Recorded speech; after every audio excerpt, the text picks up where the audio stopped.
और आगे आ जाइए सब लोग जो सुनने वाले हैं, आगे आ जाइए। तो यहाँ पर भगवान बताते हैं, यह समामेति पांडव, जो व्यक्ति ऐसा है वो मेरे पास आता है। तो भगवान जो है इस श्लोक में संदेश दे रहे हैं कि आप उनके पास कैसे आ सकते हैं, आप उनके पास कैसे आ सकते हैं। तो प्रश्न उठता है कि हमें भगवान के पास जाने की क्या ज़रूरत है। हम यहाँ पर हैं, अपना खुश हैं, हम जो है यहाँ रह के संतुष्ट हैं, हमें भगवान के पास जाने की क्या ज़रूरत है ना। तो भगवान के पास जाने की हमको ज़रूरत है, क्योंकि दुखालयम, ये भौतिक संसार दुखों का स्थान है। आप कहेंगे नहीं, कोई दुख नहीं है, हम तो जो है सही सलामत हैं, सब ठीक चल रहा है, क्या दुख है। लेकिन दुखालयम, अभी आप जो सुख में हैं तो ये थोड़ी देर का सुख है, और पहले से आप दुख में थे और आगे भी दुख में रहेंगे। दुख ही दुख है, जन्म का दुख है, मरण का दुख है, बुढ़ापे का दुख है, बीमारी का दुख है, दुख ही दुख है। तो भगवान के पास जाने की ज़रूरत है। गीता का संदेश है कि हम लोगों को भगवान के पास जाने की ज़रूरत है, क्योंकि वहाँ पर कोई दुख नहीं, वहाँ पर जन्म का दुख नहीं, मरण का दुख नहीं, बीमारी का दुख नहीं है, जन्म मरण और बुढ़ापे का बीमारी का दुख नहीं। 4 प्रकार के दुख वहाँ नहीं होते, है ना।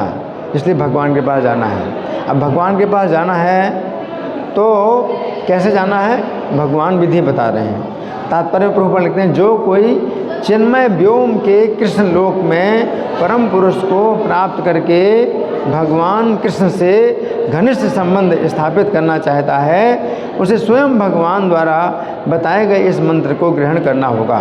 तो यहाँ प्रभुपाद क्या बता रहे हैं कि जो व्यक्ति क्या चाहता है, कृष्ण लोक में, कहाँ पर, कृष्ण के लोक में, कृष्ण के लोक में परम पुरुष को, वहाँ कृष्ण के लोक में परम पुरुष कौन है, भगवान ही परम पुरुष है ना, सर्वोच्च वही है, को प्राप्त करके भगवान कृष्ण से घनिष्ठ संबंध स्थापित करना चाहते हैं। तो अगर आप भगवान के धाम में जाना चाहते हो तो आपको वहाँ जा कर के उनसे घनिष्ठ संबंध स्थापित करना होगा, है ना।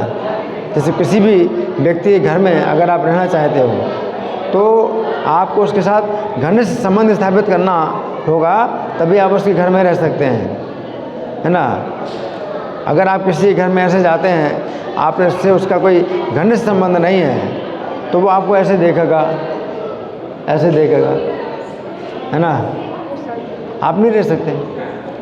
तो भगवान के धाम में भी जो है, अगर आप जाना चाहते हैं, क्योंकि वहाँ पर कोई दुख नहीं है, आप जाना चाहते हैं, तो जाना चाहते हैं तो आपको भगवान के साथ घनिष्ठ संबंध स्थापित करना होगा। नरसिंह भगवान का आपके लिए। तो घनिष्ठ संबंध का मतलब है बहुत गहरा संबंध। आपको भगवान से बहुत गहरा संबंध स्थापित करना होगा, तभी आप भगवान के घर में रह सकते हैं। किसी के भी घर में आप ऐसे नहीं रह सकते अगर आप घनिष्ठ संबंध स्थापित नहीं करते। जैसे कि भिखारी होते हैं, है ना, तो कोई अपने घर में थोड़ी बुलाता है भिखारी को, अरे कुछ देना है तो दे देते हैं और उसको जो है बोलते हैं भाई अब चलते बनो, उसको घर के अंदर नहीं बुलाते। तो भगवान के साथ अगर आपको रहना है तो प्रभुपाद क्या लिखते हैं कि उसे स्वयं भगवान द्वारा बताए गए इस मंत्र को ग्रहण करना होगा। भगवान स्वयं बताते हैं कि आप कैसे चलना है, आपको कैसे रहना है। अगर भगवान के धाम में आपको जाना है तो उनके साथ घनिष्ठ संबंध स्थापित करना होगा, और घनिष्ठ संबंध स्थापित करने के लिए आपको क्या करना है और क्या नहीं करना है, ये सब जो है आपको क्या है, लिस्ट आपको मालूम होना चाहिए। भगवान के साथ रहना है, उनके साथ घनिष्ठ संबंध स्थापित करना है, तो एक लिस्ट है भगवान ने दी है, उसमें क्या आपको करना चाहिए, क्या नहीं करना चाहिए, वो सब उसमें बताया गया है। तो ये जो श्लोक है, प्रभुपाद कहते हैं कि ये जो है मंत्र है, ये मंत्र है, ये जो श्लोक है ये मंत्र है, भगवान का बताया हुआ मंत्र। तो मंत्र का एक अर्थ होता है कि मंत्र जिसका जाप किया जाए, लेकिन दूसरा मंत्र होता है उपाय। मंत्र का मतलब उपाय भी होता है। यहाँ पर भगवान जो है ये जो मंत्र बता रहे हैं ये उपाय बता रहे हैं। गरुड़ जी। तो ये मंत्र जो है जपने के लिए नहीं है, बल्कि समझने के लिए कि आप किस उपाय से भगवान के साथ घनिष्ठ संबंध स्थापित कर सकते हैं और आप उनके साथ रह सकते हैं, है ना। तो हम तो निकल गए, भगवान के धाम से निकल गए, हमें अब वापस जाना है। अगर वापस जाना है तो हमें सुधरना पड़ेगा, है। जो चीज़ भगवान को अच्छी नहीं लगती है उसको छोड़ना होगा, और जो चीज़ भगवान को अच्छी लगती है उसको करना होगा।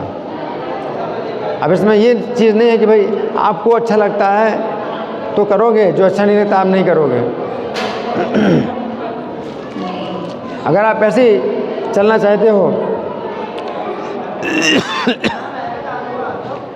कि हमें जो अच्छा लगता है वो हम करेंगे और जो अच्छा नहीं लगता हम नहीं करेंगे, तो भगवान क्या कहेंगे, फिर रहो यहीं पर। कहाँ रहो, यहीं रहो। अपने जो है मन के अनुसार आप अगर चलना चाहते हो तो भगवान के धाम नहीं जा सकते। यहीं पर रहो और यहीं पर 84 लाख योनियों को भोगो। आप अभी मनुष्य शरीर में है, अगले जीवन में आपको छिपकली का शरीर मिल जाए, कॉकरोच का शरीर मिल जाए, चींटी, कुत्ता, ये सब शरीर मिल रहे हैं, तो ये दुर्गति हो रही है। हमारी इस भौतिक संसार में दुर्दशा है, बहुत दुर्दशा है। आप दुर्दशा से बचना चाहते हो तो भगवान का दिया हुआ ये मंत्र आपको ग्रहण करना होगा।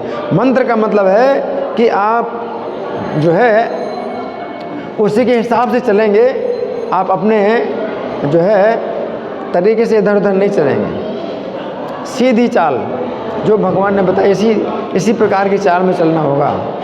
तो इसमें जो है कुछ बातें हैं कि ये बिल्कुल नहीं करना और ये काम करना है। आप नहीं चाहते हैं लेकिन कृष्ण चाहते हैं, तो आपको उसी प्रकार चलना होगा, कृष्ण चाहते हैं, है ना। तो अपने मन मानी नहीं चलेगी, है ना। तो यहाँ प्रभुपाद बताते हैं कि इसे स्वयं भगवान द्वारा बताया गया इस मंत्र को। तो स्वयं भगवान ने बताया कि भगवान का धाम है, वो भगवान का घर है, तो भगवान का वहाँ पर अधिकार है। हाँ, तो भगवान के क्षेत्र में अगर आप जाना चाहते हैं तो भगवान के हिसाब से आपको चलना होगा कि क्या करना है, क्या नहीं करना है, उनको प्रसन्न करना होगा। तो घनिष्ठ संबंध बनता है। तो घनिष्ठ संबंध जब आपका बनता है तो आप भगवान के धाम में जाएंगे, है ना। तो यहाँ पर ये भगवान जो है ये बता रहे हैं, यहाँ समामेति पांडव, हे पांडव वो इस प्रकार जाता मेरे धाम में आता है। तो पांडव, अर्जुन को भगवान पांडव शब्द का प्रयोग कर रहे हैं। तो पांचों पांडव जो है भगवान कृष्ण की इच्छा के अनुसार चलने वाले हैं, है ना। तो जैसे अर्जुन की इच्छा नहीं है युद्ध करने की, भगवान की इच्छा है, तो अर्जुन क्या कहते हैं कि कृष्ण मेरी इच्छा तो नहीं है, मुझे तो अच्छा नहीं लगता युद्ध करना, आप चाहते हैं तो मैं युद्ध करता हूँ। तो ये तरीका है। आपको अच्छा नहीं लगता तो आप कह सकते हैं कि मुझे अच्छा नहीं लगता, लेकिन कृष्ण को अच्छा लगता है तो हमें करना पड़ेगा। जैसे बलराम जी हैं, तो बलराम जी को युद्ध अच्छा नहीं लग रहा था, जो युद्ध नहीं चाहते थे, लेकिन कृष्ण युद्ध करना चाहते हैं। तो बलराम जी ने क्या कहा, बलराम जी ने कहा कि मैं तो नहीं चाहता कि ये युद्ध हो, लेकिन कृष्ण अगर चाहते हैं युद्ध हो तो मैं जो है कुछ कर नहीं सकता, तो मैं तीर्थ यात्रा के लिए जा रहा हूँ। तो कृष्ण के कार्य में जो है मतलब कोई हमारा विरोधी भाव नहीं होना चाहिए। तो यहाँ जो है भगवान इस प्रकार से मंत्र दे रहे हैं, तो इसको भी मंत्र बोलते हैं, है ना। तो मंत्र का मतलब क्या है कि वो विधि जो अक्षरशः आपको पालन करनी है। एक एक अक्षर का पालन करना है कि ये भगवान ने ऐसा बोला है, यही करना है और कुछ नहीं करना है ना। इस प्रकार से अपने जीवन को आपको ढालना पड़ेगा, अपनी आदत बनानी पड़ेगी, अपना स्वभाव बनाना पड़ेगा। हाँ, जब उसी को करते करते आपकी आदत बन जाती है, आदत से फिर स्वभाव बन जाता है। तो हम जब कृष्ण को प्रसन्न करने की आदत बना लेंगे तो फिर वो हमारा स्वभाव बन जाएगा कि कृष्ण को ही प्रसन्न करना है, अपने मन को प्रसन्न नहीं करना। तो मन तो कई तरह की बातें बोलता है कि ये करो वो करो, लेकिन मन की बात नहीं सुनना है, कृष्ण की बात सुननी है। तो ये तरीका है। धन्यवाद। ग्रंथराज श्रीमद् भगवद गीता की जय, श्रील प्रभुपाद की जय। हरे कृष्णा।